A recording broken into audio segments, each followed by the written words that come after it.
우리 벌써 베드로 11번째입니다. 내가 아니고 그리스도라는 제목으로 우리 함께 말씀을 나누도록 하겠습니다. 우리가 오늘 본문에서 읽은 사건은요, 그 이달리아의 부대 백부장 고넬료의 집을 방문한 베드로 때문에 일어난 사건입니다. 우리 앞으로 이렇게 한 장 넘어가 보시면요, 10장에 나오는 사건이거든요. 고넬료가 베드로를 청해서 말씀을 전해달라 하고 세례하고 또 성령 받는 장면이 나오게 되고요. 이 소식 때문에 이제 있는 겁니다.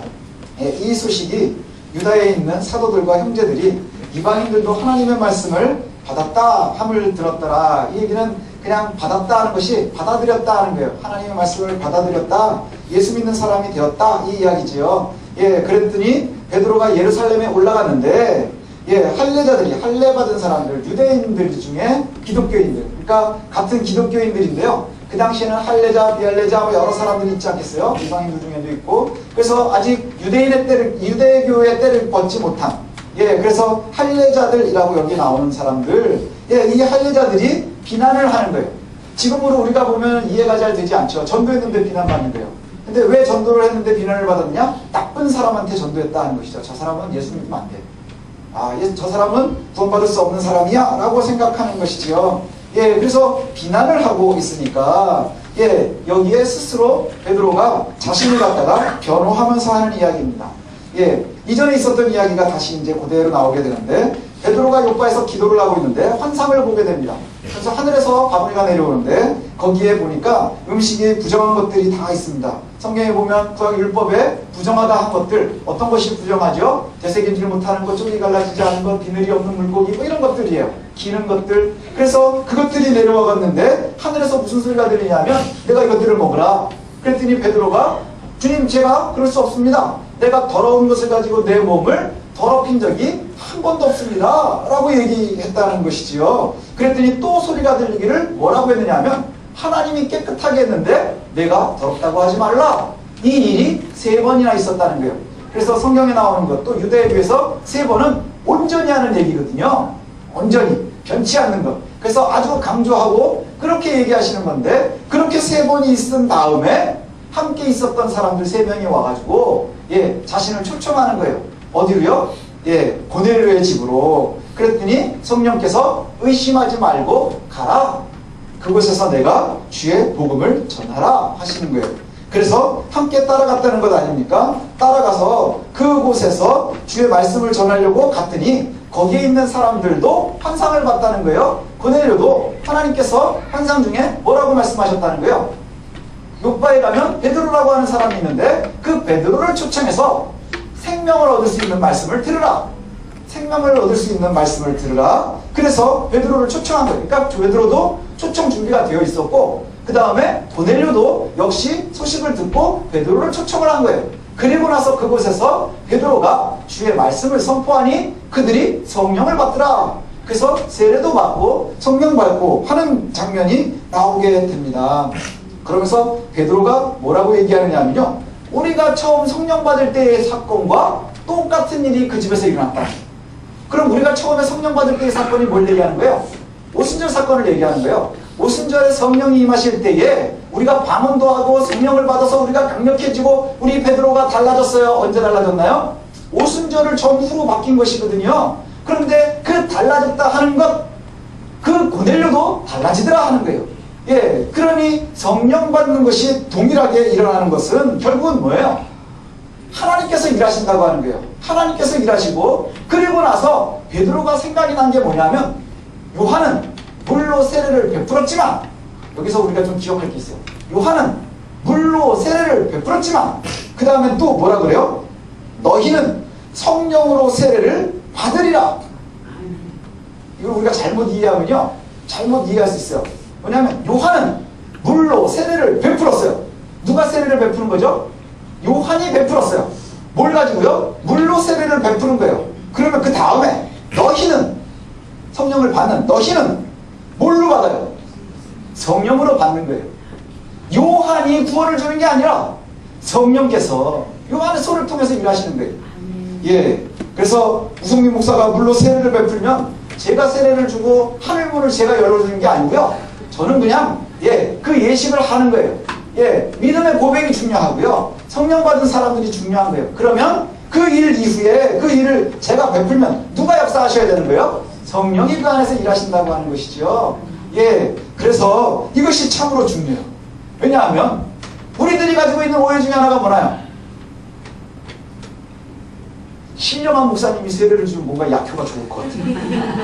그렇지 않나요? 우리 약발이 굉장히 중요하잖아요. 그래서 신령한 목사님이 그래서 머리도 백발이고 몸도 좀 이렇게 좋고 목소리도 내가 성령과 이렇게 하면 좋은데 저처럼 깨장깨장깨장하고 가볍고 이런 사람이 하면 뭔가 약효가 떨어질 것 같은 거예요. 그래서 그렇게 세례를 받으면 마치 한약을 한 첩을 먹는 것 같지만 예, 저한테 세례를 받으면 아스피린 하나 정도로 끝나는 것 같은 느낌? 뭐 이렇게 생각할 수 있다는 것이죠. 실제로 그러한 생각들이 많이 우리 안에 있어요. 우리 안에 있어요. 그런 예가 큰 교회들에 가면 있습니다. 예, 담임 목사님이 이제 세례를 베푸실 때는 인원들이 있다가 유아 세례 같은 건 특히 그렇게 있다가 그러다가 뭐 안식년을 가가지고 다른 목사님이 세례를 베풀게 되면 한테 보십니다. 약해 좋을 때 받으려고. 예, 그게 뭐냐? 우리들의 마음에 그런 게 있는 거예요. 뭐가 우선되니까요? 약발은 다르지 않은데 우리 마음이 다른 거예요. 우리는 본래 주님을 모를 때 죄인이었습니다. 인정하십니까? 예, 우리가 다 죄인이었어요. 하나님 나라와 무관한 사람들이었습니다. 그리고 스스로는 영원한 죽음에서 벗어날 수 없는 사람들이었습니다. 그러나 온갖 통로로 성령께서 우리를 찾아주셨어요.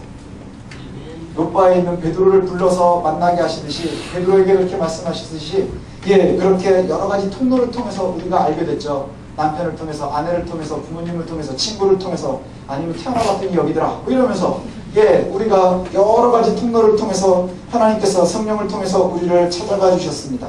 그리고 성령에 붙잡혀서 성령에 이끌리면서 저와 여러분들은 구원받은 백성들로 살아가고 있는 겁니다. 믿으십니까? 저와 여러분들이 구원받은 백성들로 살아가고 있습니다.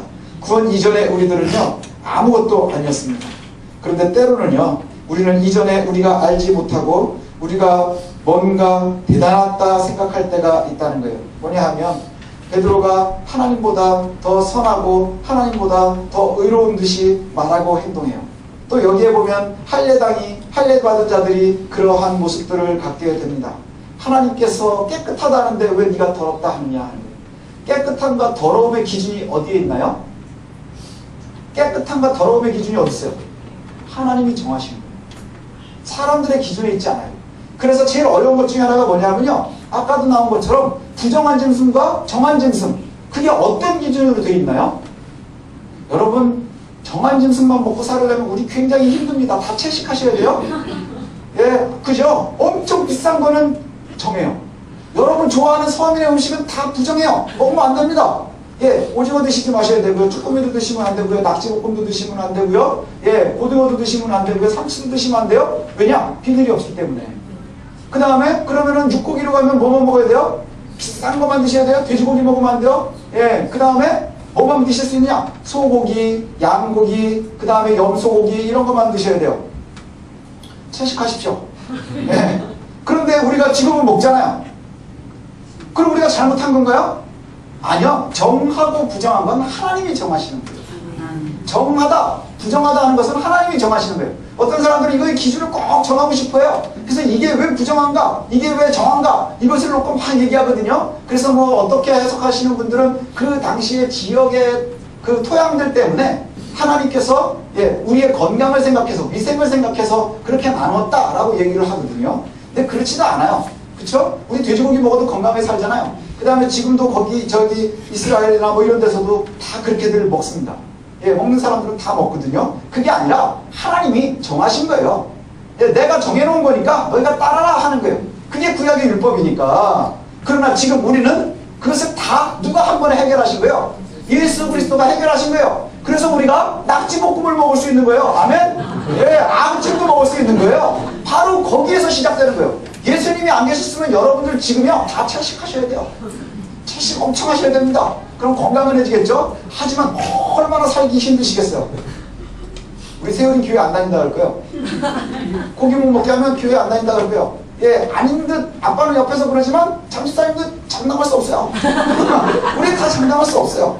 그런데 무엇이 중요하냐? 하나님이 정해놓으신 기준이 중요해요. 하나님 정해놓으신 기준. 그런데 때로는요, 그 오래된 전통, 익숙함, 이것을 따라서 하나님을 우리가 거절할 때가 있다는 거예요.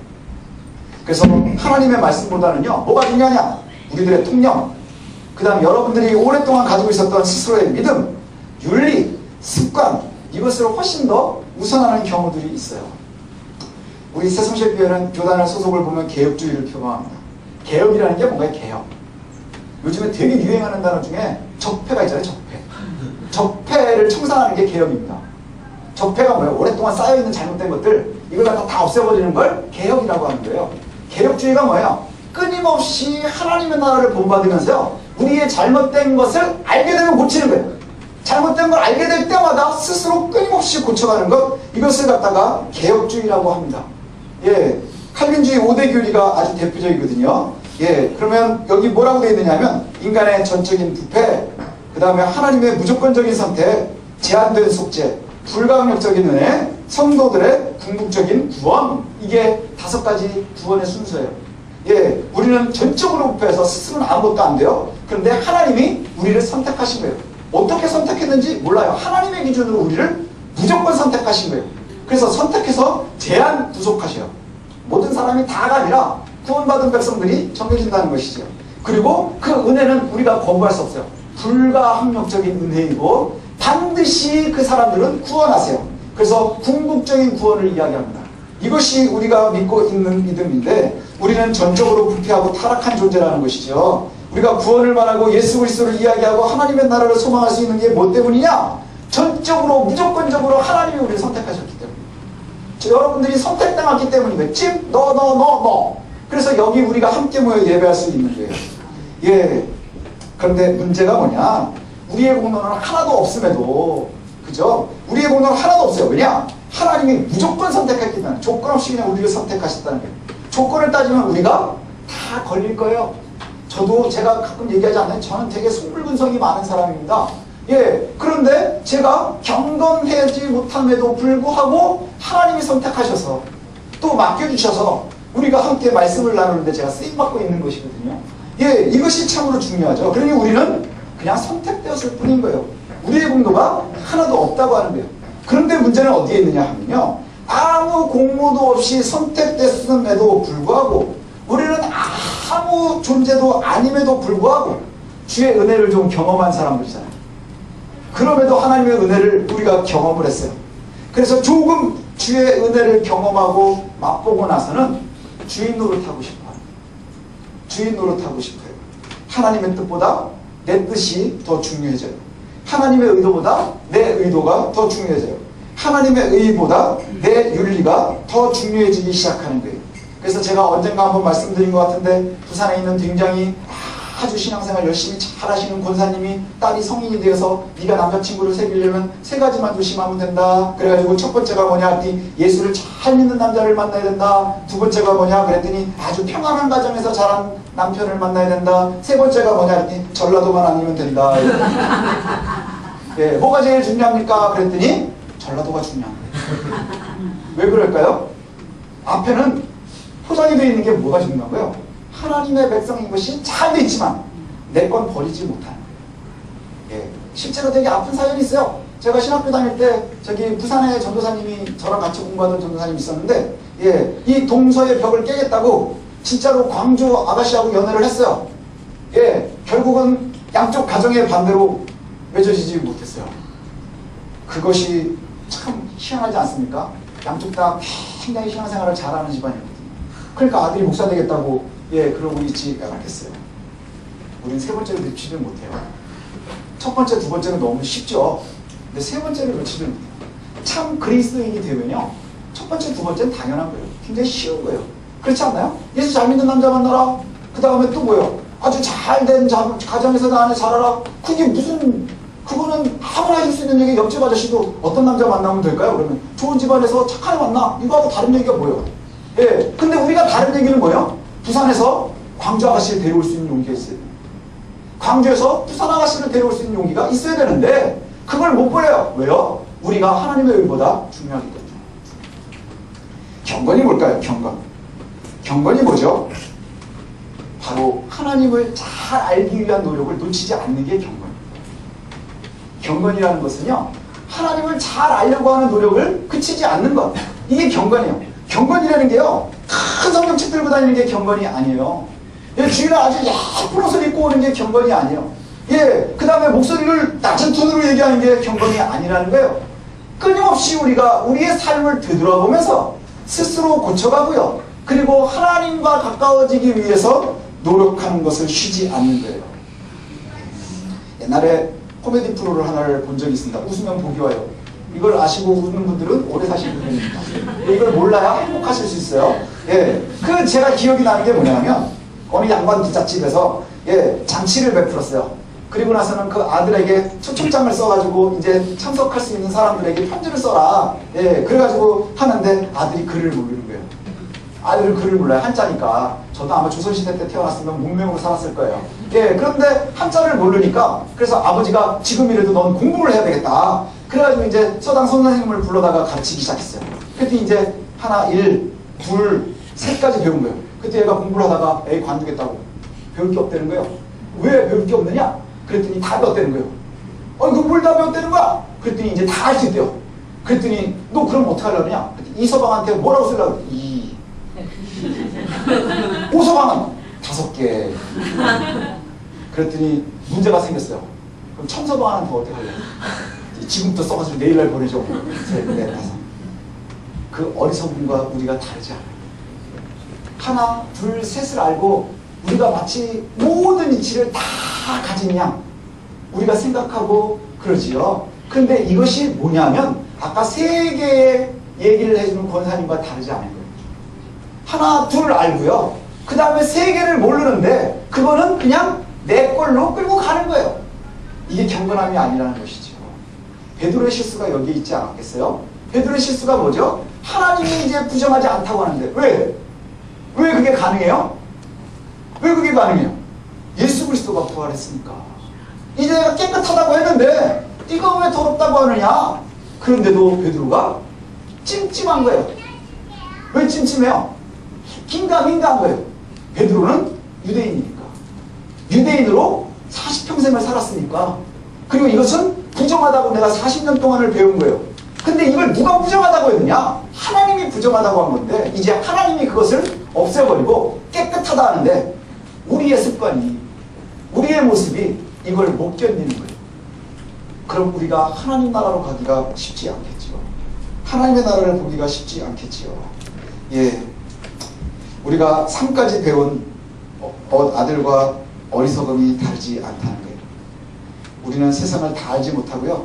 하나님의 뜻도 다 알지 못합니다. 그래서 끊임없이 하나님의 말씀을 더욱 잘 알고자 노력하고 공부하고 우리를 쳐서 바꿔가야 하는 거예요. 그래서 우리가 성화되는 게 어려운 거 아닙니까? 예, 예수를 처음 믿고 나서 끊임없이 예수 그리스도의 분량에 이르기까지 우리를 쳐서 고쳐가는 것, 이게 바로 개혁하는 거예요. 이게 바로 거룩해져가는 모습이라고 하는 것이죠. 우리가 정해놓은 우리의 기준에 하나님을 맞추고자 하는 것이 아니라 예, 마치 하나님을 맞추고자 하는 것은 이방인이 성령을 받았다고 화내는 예루살렘의 사람들과 다르지 않은 거예요. 특별하지 않은 것을 마치 너무나 특별한 양 법으로 세워서 우리를 높이고 타인을 한없이 무시하는 어리석음을 버렸으면 좋겠습니다. 베드로가 예루살렘에 담대하게 말하거든요. 이렇게 담대할 수 있었던 이유가 뭘까요? 베드로가 참 달라진 다음부터는 멋있지 않나요? 이전의 모습과 너무너무 다르지요. 예, 오늘도 예루살렘에 나와서 이야기하는데 예, 우리가 이전에 있었던 것과 다르지 않아요. 베드로의 답이 다르지가 않아요. 예, 이전에 공유에 끌려갔을 때 예수의 이름으로는 더 이상 얘기하지 말라 하면서 맺히고 내놨을 때 뭐라 그러고 나왔어요? 내가 하나님의 말을 듣는 것이 옳겠느냐 너희들의 말을 듣는 것이 옳으냐, 하나님의 말을 따르는 것이 옳으냐 사람의 말을 따르는 것이 옳으냐, 그러면서 오히려 매맞고 나오면서 기뻐했다고 그랬어요. 왜 기뻐할 수 있었나요? 그가 거룩해져 가고 있기 때문에 기쁨을 누릴 수 있는 거예요. 내가 육신의 고통을 참아낼 수 있는 것이지요. 육신의 불편함을 참아낼 수 있는 거예요. 그런데 그것이 가능했기 때문에 오늘 본문에 보니까 이제 우리 식구끼리도 이야기할 수 있는 거예요. 사실은요, 다른 사람들 사이에서 우리가 거룩한 모습으로 사는 것은 어렵지 않습니다. 예수 믿지 않는 사람들 사이에서요, 예수 믿는 사람으로 알려져 있으면 그곳에서 내가 살아가는 것은 생각보다 어렵지 않아요. 그렇죠? 일정한 것만 하면 돼요. 밥 먹을 때 잠깐 기도하면 아, 얘 교회 다니는 애구나 이렇게 알 수 있을 거예요. 그런데 문제는 뭐냐? 우리 안에서의 문제. 우리 안에서, 예수 믿는 사람들 안에서, 혹은 가정 안에서 이 용기가 없으면 가정 안에서가 더 어렵지 않겠어요? 너도 예수 믿고 나도 예수 믿는데 이렇게 나오면 할 말이 참 없어지는 거예요. 그때 우리가 베드로와 같았으면 좋겠어요. 베드로의 기준을 놓치지 않았으면 좋겠어요. 베드로의 기준이 뭡니까? 하나님의 의도를 따라가는 거예요. 하나님의 말씀을 따라가는 거예요. 예, 그래서 그런즉 하나님이 우리가 주 예수 그리스도를 믿을 때 주신 것과 같은 선물을 그들에게도 주셨으니 내가 누구기에 하나님을 가로막겠느냐 하는 것이 베드로의 고백이에요. 우리가 예수 믿을 때에 그들에게도 주신, 우리에게 주신 성령을 그들에게도 하나님이 주시는데 왜 우리가 거부할 수 있겠느냐? 우리가 예수님을 믿어서 받게 된 선물을 하나님께서 이방인에게 주시겠다는데 내가 하나님을 대적하겠느냐? 그럴 수 없다 하는 것이지요. 그럴 수 없다 하는 거예요. 이 말을 들은 공동체가 하나님께 영광을 돌리며 이방인에게도 하나님의 성령 있는 회개를 주셨다 이렇게 정리가 돼요. 이게 얼마나 큰 의미를 갖는 줄 아십니까? 베드로가 이렇게 우리 일본말로 단도리를 쳐놓지 않았으면요, 바울이 없는 거예요. 바울이 이방으로 전도를 나갈 수가 없는 거예요. 이방인들에게는 복음을 전할 수 없으면요, 여러분들 다 헛고생하는 거예요. 우리에게까지 복음이 올 이유가 없는 거예요. 왜요? 유대인들에게만 복음이 전해지고 할례자들에게만 복음이 전해진다고 하면 저와 여러분은 아직도 구원의 방주 안에 있지 못하는 거예요. 근데 이것이 어디에서부터 가능하나요? 성령 받은 한 사람의 변화에서부터 시작돼요. 베드로의 변화에서부터 시작이 되는 거예요. 이 말을 들은 공동체가 그렇게 될 수 있다. 이 말을 듣고 잠잠하여 하나님께 영광을 돌려 이르되 그러면 하나님께서 이방인에게도 생명 얻는 회개를 주셨도다 하니라. 근데 제가 이 성경 말씀을 딱 읽으면서요, 이제 우리가 소설을 읽으면 감정을 좀 이렇게 받아야 되잖아요. 저는 이 말씀을 딱 보면 그런 생각이 들어요. 이 말을 듣고 잠잠했대요. 그 얘기 뭐예요? 베드로의 모든 이야기 딱 들었는데 논리적으로 들으니까 다 맞는 거예요. 그러니까 할 말이 없으니까 잠잠하지 않았겠어요? 그 다음에 반응을 하는 거예요. 뭐라고 하냐면 하나님께 영광을 돌리고 하나님께서 이방인에게도 생명 주는 회개를 주셨도다 하니라. 근데 제가 읽으면서 무슨 느낌으로 이렇게 읽느냐 하면 자기들이 큰 아량을 베푸는 듯한 느낌. 그래, 까짓거 하나님이 이방인한테도 주도록 내가 허하노라. 이 느낌이 드는 거예요. 제가 그렇게 느낌이 들어요. 성경에는 이 찬양을 하고 이렇게 했다더라 그러는데, 생명을 얻는 회개를 주셨다. 빵빵빵. 그렇게 내가 인정할게. 하나님의 의도는 알고 있지만 나하고는 좀 뒤틀리거든요. 까짓거 내가 좀 참지. 이럴 수 있다. 까짓거 내가 좀 참지. 하나님 그렇다니까 내가 좀 참지. 내가 큰 사람이니까 내가 좀 참지. 왜 이 생각이 드느냐 하면요, 이 할례 받은 자들이 끝까지 말씀을 일으키거든요. 그죠? 복음이 전해지는데 끊임없이 갈고리로 다 걸어서 얘네들은 할례 안 받았는데 이방인들이 예수 믿으면 할례를 받아야 되냐 이런 것 가지고 바울을 끊임없이 공격하던 사람들이 바로 할례 받은 자들, 할례당들이에요. 그러니까 겉으로 드러나는 모습이 아니라 마치 그런 것 같아요. 크게 양보해서 이건 진짜 아닌데 내 생각에 하나님 그렇다니까 내가 좀 참을게요. 하나님 내가 좀 참아드릴게요. 빵빵빵. 그래, 이방인도 예수 믿어라. 우리의 중요한 태도가 있어요. 뭐냐면 우리가 이전에 잘 몰랐구나. 우리가 잘못 알고 있었구나. 하나님이 이방인에게도 구원 베푸는 걸 좋아하시는구나. 즐겨하시는구나. 아멘. 그럼 우리가 따르겠습니다 하고 기뻐할 수 있어야 돼요. 근데 이제 알겠습니다. 하나님께서 그렇게 하시니 우리가 거기에 충성하겠습니다 하고 좋아하면 우리가 은혜가 되는 거예요. 근데 그렇지 못하면 내가 염려도 되고 좀 찜찜하기도 하고 이것저것 좀 따져봐야 되는데 그래도 하나님이 바라신다니까 내가 반대는 하지 않고요. 눈 감아드릴게요. 이 분위기가 교회 안에 팽배해 있는 거예요. 아니라고 말하지만 우리의 심령이 그렇게 얘기하고 있으면 우리가 얼마나 교만하고 어리석은 백성들인지 모릅니다. 하나님을 잘 알기 위해서요, 우리가 해야 되는 일이 그래서 뭔 줄 아십니까? 철저하게 순종하기 위해서 끊임없이 하나님의 말씀에 예민해야 됩니다. 그게 바로 경건이라 그랬어요. 하나님을 잘 알기 위한 노력을 그치지 않는 것이 경건이에요. 그래서 지금 나의 모습에 딱 갇혀 있는 게 아니고요. 끊임없이 어떤 것이 하나님 앞으로 나아가는 게 더 좋은 것이냐 하는 것을 갖다가 찾아내고 우리를 고쳐가는 거예요. 하나님 고칠 수 없죠. 왜요? 그분이 선이시니까, 그분이 의로우시니까. 우리가 잘 알지 못해서 잘못된 것이 알게 되면 내 습성에는 불편해도 내가 고쳐야 하는 거예요.